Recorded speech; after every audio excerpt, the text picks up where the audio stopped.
Hi, this is Dina with Digital Hotcakes, and I am in ProShow Producer, and I'm going to show you how to create a cool wedding intro using one of the backgrounds from Wedding Essentials Volume Number 5, specifically the Gold Hearts background number 1.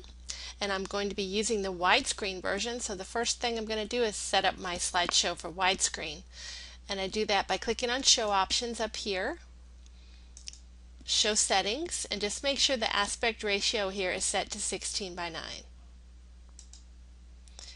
And the first thing I'm going to do, I want to create a little fade in for the intro. So I'm going to right click on the slide timeline and insert a blank slide.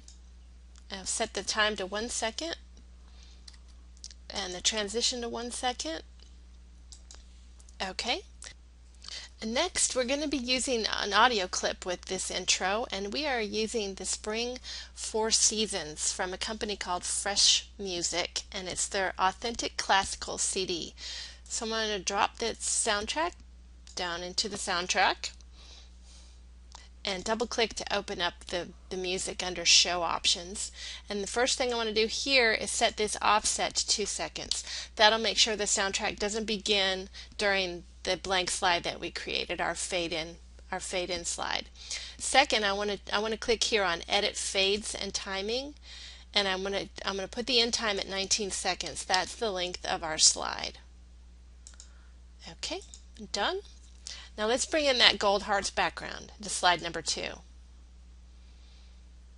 And we'll double click to open slide options. And let's go under Layers, Layer Settings, and over here under Layer Settings, where the aspect says auto, we need to change that to 16:9. We've set up our show for widescreen, but ProShow doesn't always recognize all video files as being 16:9, so we need to fix that. And if you don't, you'll be able to see, if you take a look at the heart, if I put it back on auto, you can see the heart looks kind of funny. So just set that to 16:9. Now after we've done that, we can start creating our captions. So we'll go under Captions, Caption Settings, and let's type our wedding date. That'll be our first caption. Okay, now I want this to match the background a little better. So under Color, Set, I'm going to grab my eyedropper here and I'm going to drop it in the gold part of the heart there. Okay, and I also have a drop shadow applied. I'm going to leave that. I kind of like that.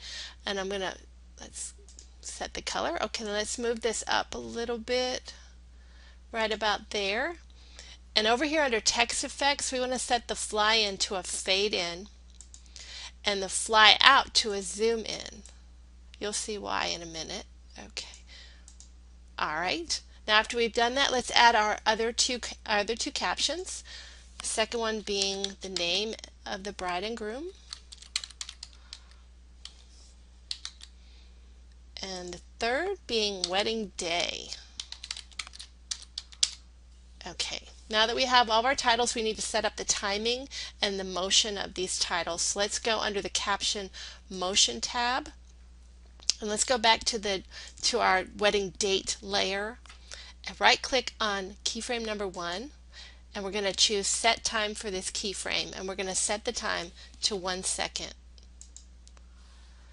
And then we're going to right click on keyframe number 2, and we're going to set its time to 5.5 seconds. Alright, then under the fly out transition here, we're going to right click on that and set the effect time to 0.75. Now I know the motion of this animation, so I'm doing the work for you, so that these captions are going to move with the motion of this moving background. Let's move on to our bride and groom's name layer. Let's select that and right click on keyframe number 1, and we're going to set this time to 6.5 seconds. And we'll right click on keyframe number 2 and set its time to 13 seconds. And once again, we're going to right click on that fly out transition and set the effect time to 0.75. Okay, after we've done that, let's position this title. Okay, and then we're gonna go ahead and type the position numbers into keyframe 2 because we don't want any movement. We want the title to stay in the same place. So let's just type those numbers.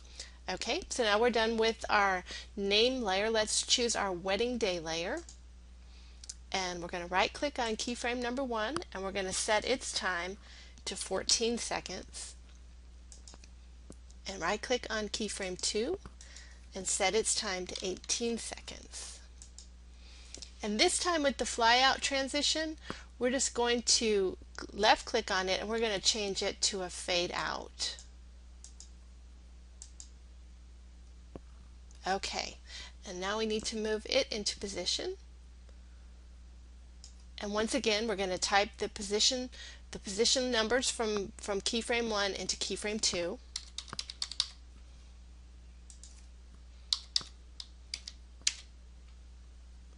Okay, well now we're done with our captions and the motion of our captions, but we need to set the timing for our background. We're not using the entire length of this particular background. So let's go under Effects, Motion Effects, and we're going to right click on its keyframe number 2 and we're going to set its time to 19 seconds. And also we're going to left click on the cut transition here and set it to a crossfade. And then we want to set its time to 0.75. Okay, and that ought to do it. Let's see what we have.